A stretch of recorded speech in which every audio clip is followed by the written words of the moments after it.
The Losers Club is back for It Chapter 2 and the blood. Oh my gosh, there's so much blood.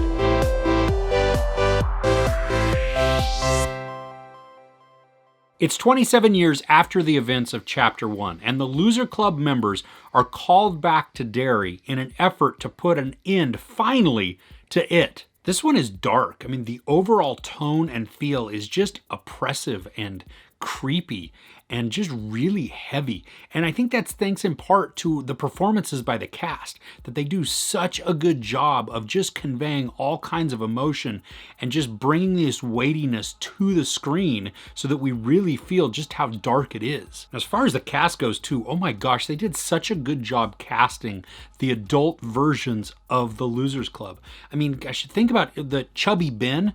Even his adult actor has similar eyes and similar mouth to the younger kid, and it's crazy at how well they matched up the kids with adult actors. And you just, especially sometimes where they morph them, like you'll just fade into the other character, the adult to the young kid or the kid to the adult.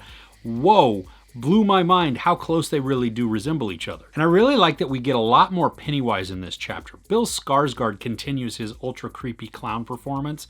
Those eyes too. Oh, just so off-putting.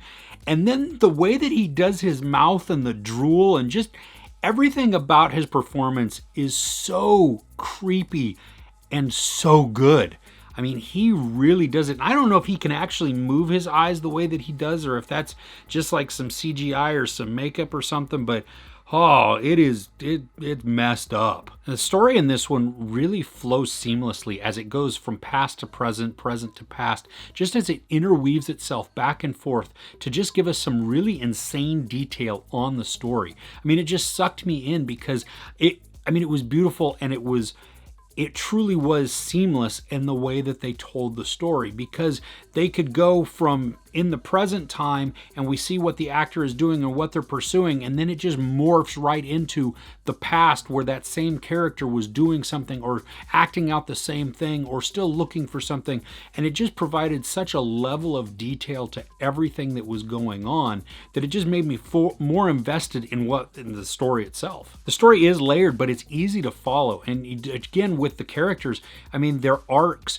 just flow from one to the next, and it was awesome to see because you just tell exactly where the story is going. Not in an obvious manner, but it's not choppy, and it's not like, oh, wait, where are we going now? No, it naturally flowed from one character to the next and just moved the story along. But there were a couple of times where I did begin to feel the time a little bit, just because the scenes themselves felt a little bit drawn out, like they maybe just were taking too long to do something. But that's not often in this film, and it's 2 hours and 49 minutes long, so there's quite a bit of film to sit through, and almost all of it I didn't feel the time at all or notice it. I was just fully invested in going forward. The special effects in this are really good too, and what appeared to be the practical effects, they were just outstanding and awesome and believable and creepy and just disturbing too.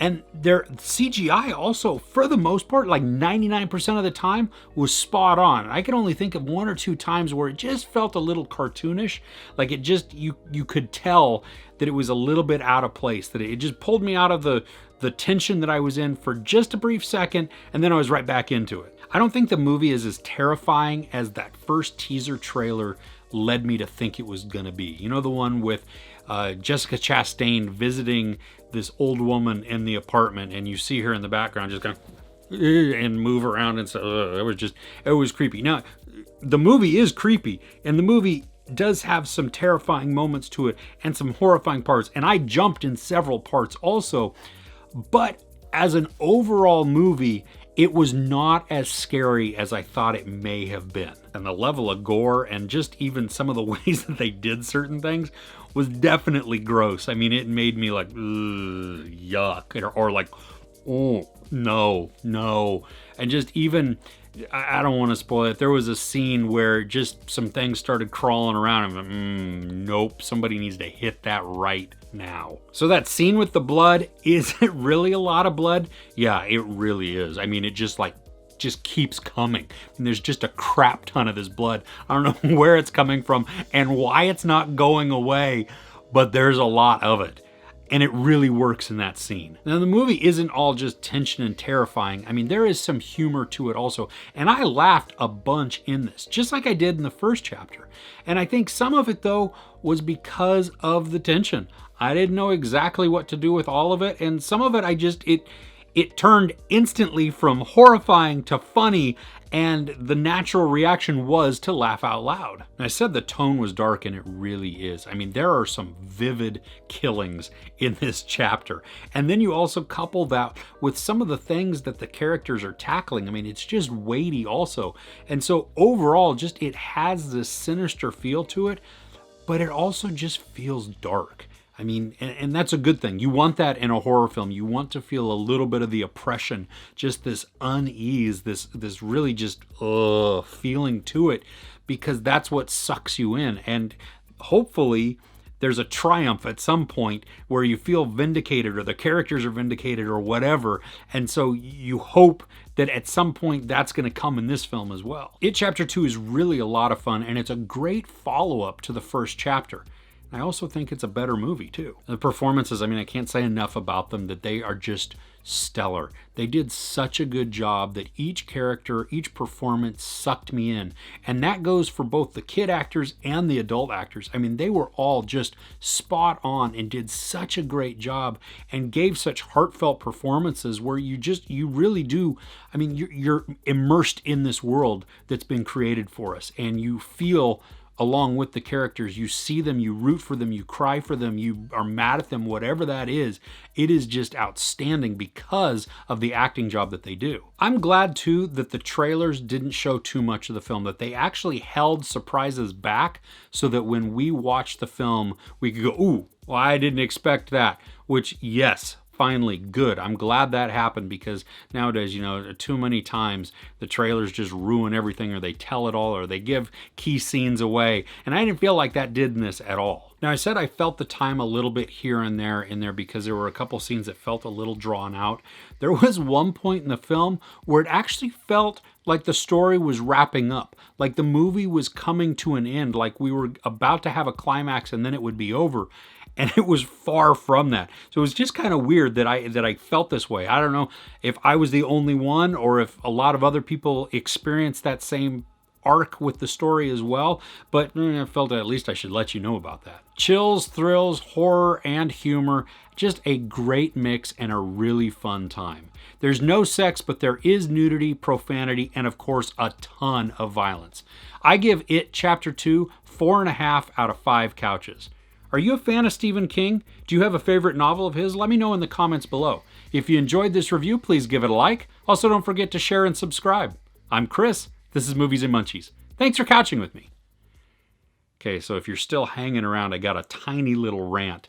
Oh my gosh, so I live in California and pot is legal here, and I don't really care about that too much, but I had bro sitting next to me in this screening who just stunk of weed. And first off, that's a little off-putting because I don't want to smell you. But then the dude could not stop tapping his feet and his knees, and it just rattling the whole thing. And oh my gosh, dude, if you're high, just get some snacks, shove them in your mouth, whatever, because he laughed at the wrong times. He laughed way too long, way too hard when it was not funny at that point. And then oh my gosh, I don't even think he saw the first chapter, because he was like surprised at things that he shouldn't have been surprised about in the story, because we already saw that in Chapter 1. This isn't new information that was being displayed there. Oh, so just do us all a favor, movie-going fans. If you're going to toke up, fine. Maybe spray yourself with a little bit of Axe, but don't go all junior high on yourself and just cover it so that that's what we smell instead. And then just be courteous to everybody. Stop talking. Just keep your tapping and your fidgeting to a minimum, especially when the person next to you can feel it. And you know what? We'll all have a good time. Either that, or I'm bringing my taser and I'm just going to make an example of somebody. All right. That's it. Rant's over. Thanks.